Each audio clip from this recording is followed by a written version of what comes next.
నా చెప్పుతో నేనే కొట్టుకుంటాను. నా చెప్పుతో నేనే కొట్టుకుంటాను. చాలు భయ్యాగా, చాలు ఉంటా బాయ్.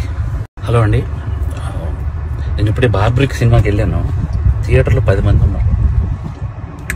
10 మంది దగ్గరికి వెళ్ళి నేను డైరెక్టర్ అని చెప్పకుండా ఒక్కొక్కరికి అడిగాను భయ్య, సినిమా ఎలా ఉందని.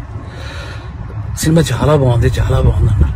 నిజం చెప్పండి భయ్య, నేను డైరెక్టర్ని అని అంటే, సార్ డైరెక్టరా మీరు అని హక్ చేసుకుని సినిమా చాలా బాగుంది సార్ అని అంటే నాకు కళ్ళలో నీళ్ళు ఆగలేదు. ఎందుకు మరి 10 మంది థియేటర్లో ఉన్నారు, 15 మంది థియేటర్లో ఉన్నారు,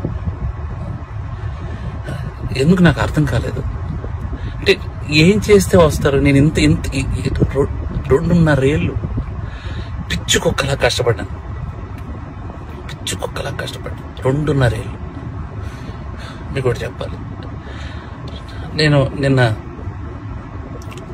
సాటర్డే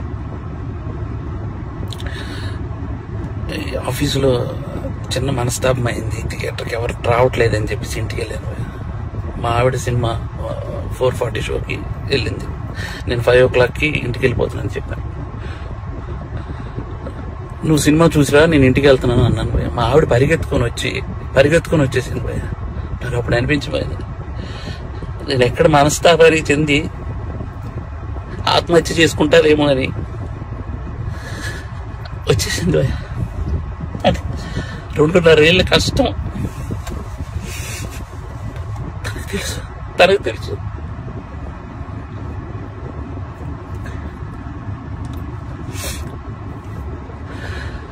మలయాళం కంటెంట్లు, మంచి కంటెంట్లు చూస్తారు థియేటర్లో అని చెప్పి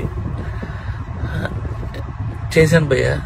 నేను కాన్ఫిడెన్స్తో ఒక మాట అన్నాను భయ్య జనాలందరికీ, సినిమా కానీ మీకు నచ్చకపోతే నా చెప్తే నేను కొట్టుకుంటా అన్నా.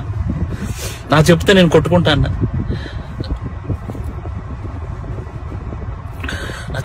కొట్టుకుంటానంటే కూడా జనాలు రాలేదు భయ్య. నాకు అర్థం కావట్లేదు, ఇప్పుడు జనాలు రావట్లేదు అని అంటే ఏంటి అర్థం? పని చేస్తా భయ్య, నేను ఇలా కాదు, నేను మలయాళం ఇండస్ట్రీకి డైరెక్ట్ వెళ్ళి అక్కడే సినిమా తీసుకొని ఒక తెలుగు ఆడియన్గా ప్రూవ్ చేయడానికి వస్తాను భయ్య. నేను తెలుగు ఆడియన్కి సినిమా తెలుగు తీస్తే ఎలా ఉంటుందో చేసుకొని వస్తాను భయ్య. మీరు మలయాళం సినిమాలు అయితేనే వస్తున్నారు భయ్య, అర్థమైపోయింది నాకు. అంటే పరభాష చిత్రాలు కంటెంట్ సినిమాకి ఒక్కసారి వెళ్ళి బాగాలేదంటే నేను ఒప్పుకుంటా భయ్య. మీరు సినిమాకే రాకపోతే నేను అసలు బాగాలేదు బాగుందో నాకేం తెలుస్తుంది అసలు? నాకు ఎలా? ఈ ఛాలెంజ్ నేను తీసుకున్నాను, నేను అది రిటర్న్ తీసుకొని నా చెప్పుతో నేనే కొట్టుకుంటాను. నా చెప్పుతో నేనే కొట్టుకుంటాను.